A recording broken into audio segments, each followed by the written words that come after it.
The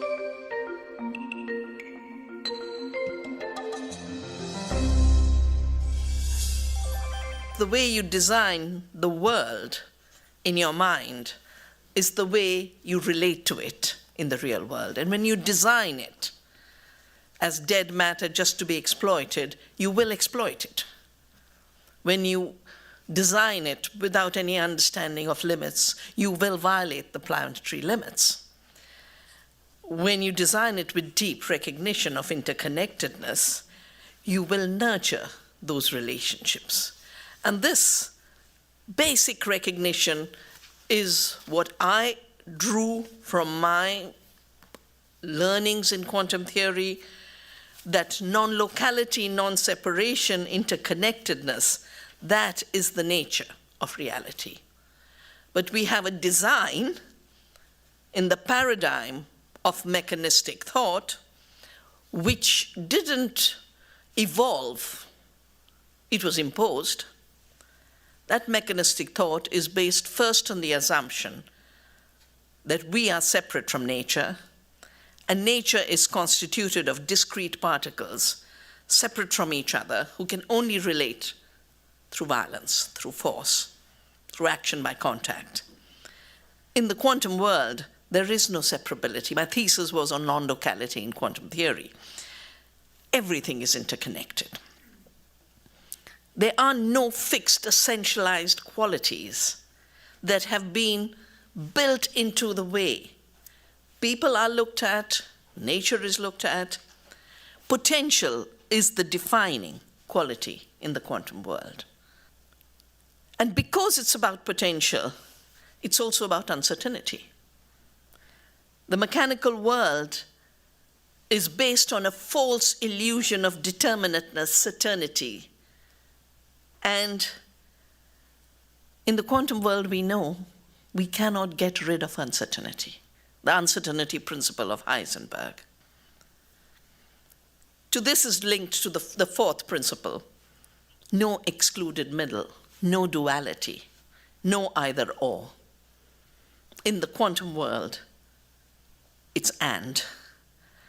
In the mechanistic world, you can either be a wave or a particle. In the quantum world, you have potential to be both, and they're complementary. When you realize that the world is one interconnected whole, you also realize that what appears different is actually different expressions of an interconnected reality. For the first time in human history, technology in the hands of the billionaires becomes the new civilizing mission for humanity. The illusions about the big technology firms is they create. They extract. They don't create anything. Software programmers create the platforms that they use. Even Bill Gates didn't really write his basic program. It was some professor, 2 math professors in Dartmouth College who did the basic program. They have posited themselves as inventors, when basically we've done a new report. It's because Bill Gates announced a new project called Ag1. All agriculture will be one agriculture controlled by him. Where does he set up the office of Ag1? In Missouri, where Monsanto's headquarters is. But we watch what's going on in India, and we pieced it together. So basically, he's financing a lot of data mining from farmers, which will then be packaged back as big data and sold back to the farmers. But this is exactly what happened in your 2016 elections. Facebook sold data to Cambridge Analytica. So when you think of why are the kind of leaders that we have getting created, it's very important to remember that in these 25 years of corporate deregulation of commerce, you basically have a lot of money in the hands of very few people. And they then are the ones investing in all the companies. The companies are not independent companies anymore. They're basically billionaire money managed by the investment funds like BlackRock and Vanguard, etc. they also know that everywhere people are on the streets. Just look at this year. Show me a country where there weren't protests. Chile, Beirut, Hong Kong, everywhere. So how do you deal with the rising demand for a change? We threw out the East India Company in 1857. The Crown took over. They established a policy called divide and rule.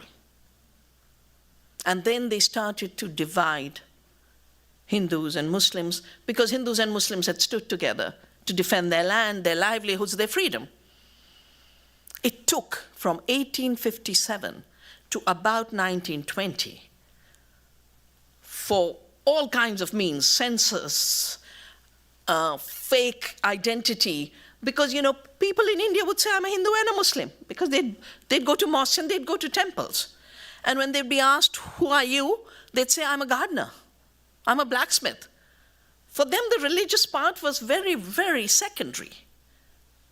Their occupation was their main identity, the place where they came from, the community they came from. And this took so long. This is what led to our partition. And that partition is still being played out. It's an incomplete project. So divide and rule becomes a necessity for the 1% to continue to hold on to power. What are the economic policies being pushed while people are divided? Because that's really the agenda. In 1906, when this divide and rule and apartheid was being put in place, apartheid hadn't been named apartheid then. It was only named as a system in 1948. But in 1906, the British wanted to turn Indians in South Africa into second-class citizens. So they wrote an Indian Act.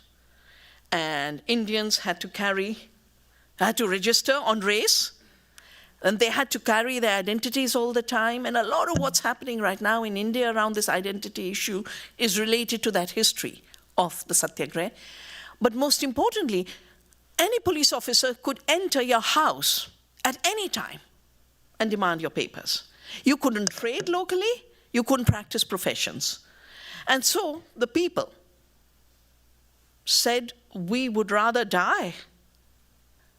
This refusal to cooperate with unjust law is what Gandhi called Satyagraha, as a duty of truth. He was inspired by Thoreau, who refused to pay the poll tax here against the slave system. He inspired Martin Luther King. And the civil rights movement is very much inspired by Gandhi. But it is when King started to take up the economic justice and economic equality issues, that's when he was assassinated. Because the part is, you can talk in very sweet ways about civil liberties, but you don't touch economic justice. And the economy is, for me, it's a double violence, because the origin of the word, the meaning of the word economy, comes from oikos, our home. The Aristotelian name is oikonomia, the art of living. And when you turn the art of living into the art of money-making, which Aristotle called chrematistics, then you have to practice violence against the earth and violence against others, destroy their livelihoods, destroy their freedoms, take away their resources. So the violence is multiple. And I look into the future. I say, why are we building detention centers everywhere in India, along the border of Mexico? Because I feel that if we don't activate our sense of interconnectedness with all life, with all people, if we don't start sowing the seeds of what I have called earth democracy, we are going to see 99% people as disposable, especially with the tech working on artificial intelligence, to make sure all the mechanical work is made redundant, whether it be in radiography or law or whatever. Mechanical work will be substituted. And if that's the case, 99% people are disposable. So you can either share this beautiful planet with love and abundance and sustainability, or say, it's all mine, every bit of land, every seed, every mind, because what's being mined is our mind now. And if we don't defend the freedoms of all species and the freedoms of all human beings, we could see within 20, 30 years, a level of disposability built into the structures that humanity will not be able to respond to. So this is the time to make oneness and interconnectedness as one humanity on one planet the political project of our times. We have to remember we are one humanity. We are part of one earth.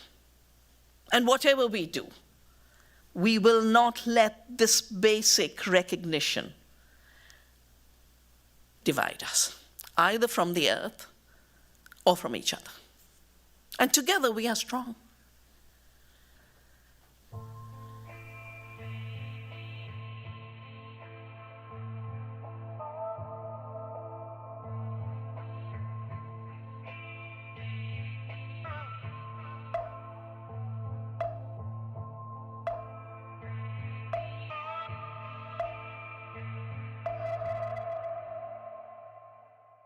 Inspired, consider this a quick reminder. God playing hide and seek, my mission is to find her. Step by step, as I walk through the valley in the shadow of death, I fear no threat. The earth is the block out rep, no fear when I step. God steady clearing the debt, I earn the respect. C'est la vie, they only bring war, but they try to call it peace. Divide then conquer, the mark of the beast. Oppression and control in the name of democracy.